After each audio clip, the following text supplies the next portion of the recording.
Hi, welcome back to Forensics. Today we're going to look at Foremost, a fantastic command for recovering files, including deleted files from directories, partitions, devices, whatever it might be. So let's go in. It even works on some network captures, but there are better tools for that like TCP extract. So let's go ahead and pop in, and we're going to create a device. And we're over in a demo directory right now. I'm going to do a losetup-d just to be sure that nothing's there. And I'm going to do a mount grep mnt just to be sure nothing's mounted. So we're good with that. Now I'm going to create a device here. So I'm going to go ahead and everything in my demo directory, I'm going to wipe that out. And you can see that my demo directory is clear. That's all I want to say is I've prepped a demo directory and it is blank. That's all there is to it. So now let's go ahead and create a drive image. We're going to create a fake drive. So I'm going to do a dd input file equals dev0, and we're going to do an output file, and we'll do a /disk.img. The count, we'll make it 1024, and we'll do a block size of 1 megabyte, which will give us a 1 gig drive. So now we've got a 1 gig disk. We're going to go ahead and losetup, that's loop back, set up that device. -F means find the first available number. If you want to see what is currently there, you can do an L and look at that. I have nothing currently there, but if I do an F and then I say disk img and then I do the losetup L, you'll see that loop 0 is now there. Now in this case, I'm just going to format this device. I'm not going to create a partition. I'm going to format it as if I just popped in a USB drive or something of that sort. So I'm going to type mkfs and I'll make it vfat.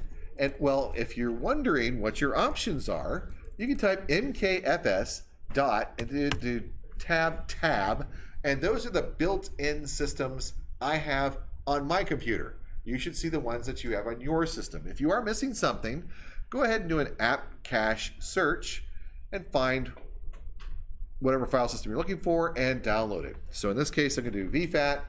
If you're wondering what the options are for vfat, for instance, sometimes it's a capital L for the label, and sometimes it's a lowercase n for the label. So you'll want to be sure that you pick the right one based on the partition type you chose. In the vfat, you'll see that we're using a -n for the label. On ext2 4th version, we use a capital L for the label. So right here, we'll go ahead and do the mkfs vfat. We'll choose the n, and we'll call this demo, capital DEMO, just like that.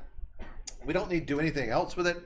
We can just leave all the other options there. We don't worry about fat size or hidden sectors or root directory entries or anything of that sort.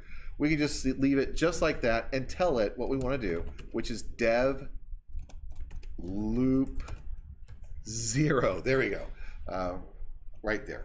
Bam. Okay, we got dev loop 0. Let's go ahead and make a directory. So we're going to make a directory right here, and we'll call this our mounted. And we'll type mount dev loop 0 to mounted right there.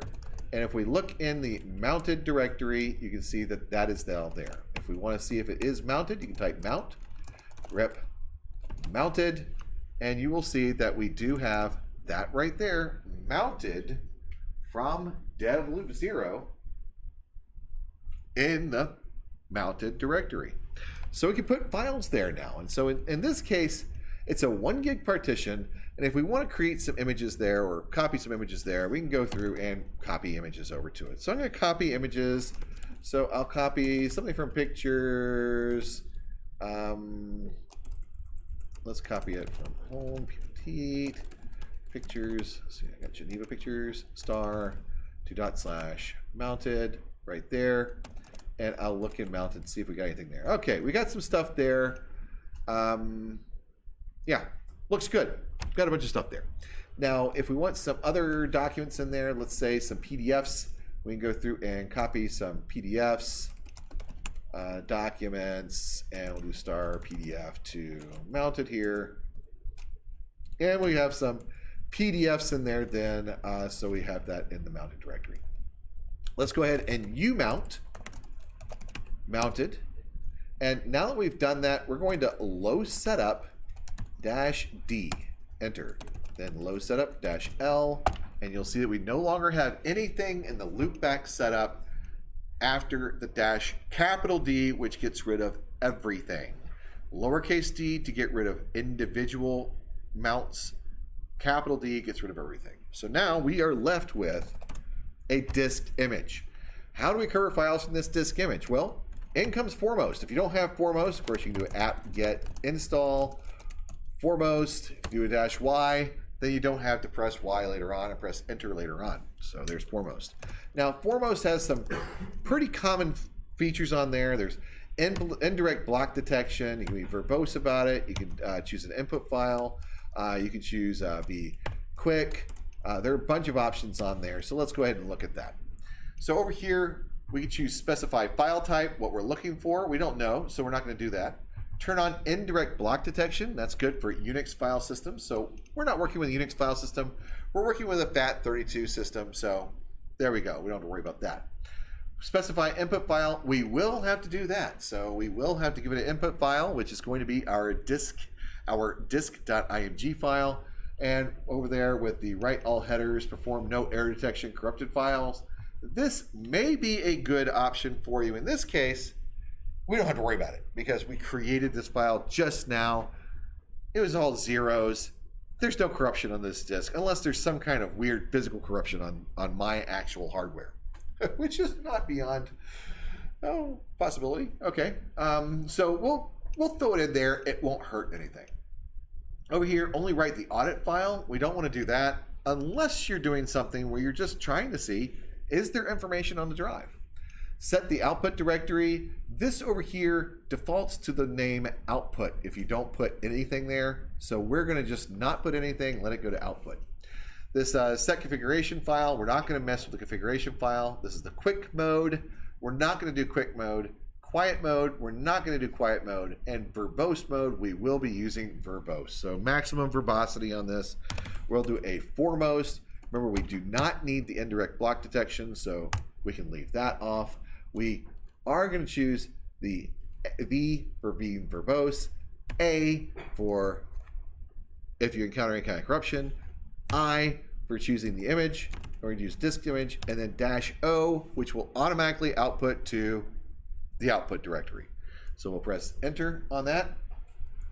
Oh, and if you do this, then it's like, oh, it already automatically puts to output. Oh, yeah, right. There we go. Now I'm getting a whole lot of bitmaps off of this and a whole lot of exe files. Probably bogus. Chances are they're not there, right? Bitmap is one of those compressionless images, so it's going to be hard to determine if it is or not. I'm getting a whole bunch of PDFs on there, which we know that I did copy PDFs, so maybe they're legitimate, maybe they're not. We'll have to see. It's running through. You can kind of track the progress as it goes through. It's only a gig, so if you've got a fast system, you're running off an NVMe drive, a beefy enough computer, 1 gig shouldn't take any more than about 15 seconds. We are probably looking at about a minute here on this one because I am running a Core 2 Duo. Just almost as proof, you can run a Core 2 Duo as a hacking machine. Yeah. So we got that. A bunch of exe files, which, you know, they're not. You can see they're all the same size too, 1024 KB. Go through this. We're actually going to look at some of these files. And on those, all the bitmaps are 2 megabytes apiece. Going through that. So let's go down the bottom there. Okay, it's done. It says it got 2,285 files. That's what it found in there. 1,199 bitmap, 90 JPEG, 963 executables, 24 PNG, and 9 PDFs. Well, where are they? Well, if you pop into the output directory, then you can see it create directories for each of the file types, which is outstanding. Now you can Nemo this and just go through and look at it inside of Nemo, and Nemo will allow you to just, you know, surf into each one of these, and you can look at each one of these files. So you can pop in there and see what the output is on each one of those. And now I'm going to go into EXEs there, and I'm going to show you something that we can look at when you're doing EXEs. So here from a forensic standpoint, notice all of the exe files here are 1 megabyte. They're going to give me a whole bunch of 1 meg files. So if I do LL and I do a head on this, so it only shows me the top 10, I'm going to grab this first file here, and I'm going to take that first file, and I'm going to do a hex dump. So hex dump - C on this file, and I'm going to throw that through, and I'll just throw this through to head because we are very familiar with head. That is going to be the first 10 lines unless we specify something else. We're going to grab 25 lines, and we're going to look at this right here for 25 lines. Now, the fact that you don't see anything like ELF or any other kind of binary file indicator, there's nothing there. Nothing that says it's an exe file. So why did it pick that out? I don't know. It looks like binary code, and that's probably what it thought. It looks like binary code, so it's going to pull it out. But we don't have indicators that this is an ELF or any other kind of file there. Now, in stark contrast, if I pop over to the PDF directory and we pick one of those and we type hexdump C, and we'll do we'll do a 0003 like this, and we'll do a head -25. Then you'll notice right off the bat at the top of this document, it says, hey, this is a PDF. And this is how forensic software finds files on your system. It looks for the file headers like this. And so it goes through and finds this stuff and grabs it and then runs down to the end of it. Now, if we look at the end of it, so let's go just a tail on this. Wait, did I pick a big file? I might have picked a big file. At the tail of this file, there is an EOF. That's an end of file statement. So in that case, it knows, which I'm talking foremost, knows that it was a PDF. It started at the %PDF and it ended at the %EOF. So that's how it detects those files. Now we can look at some other files here. We can pop in and look at the PNGs and say, well, PNGs are a little different. So let's go ahead and look at that. So we'll grab one of these PNGs. Just grab that one and we'll do a hex dump on this. And over here, we'll do the head -25 on that. If you look at the top of this, it's saying it's a PNG. I'm going to pick a different file, and we're going to look at the end of it. Let's go grab this one.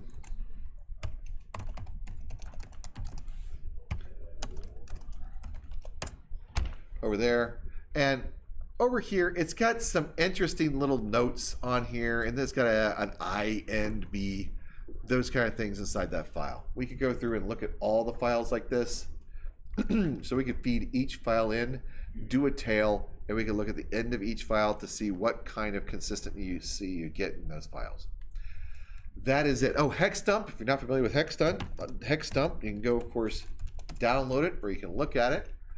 Hexdump allows you to dump a file in hexadecimal format. There are also hex editors out there, so you can actually change the hexdump file if need be. So that is that for using Foremost. All there is to it.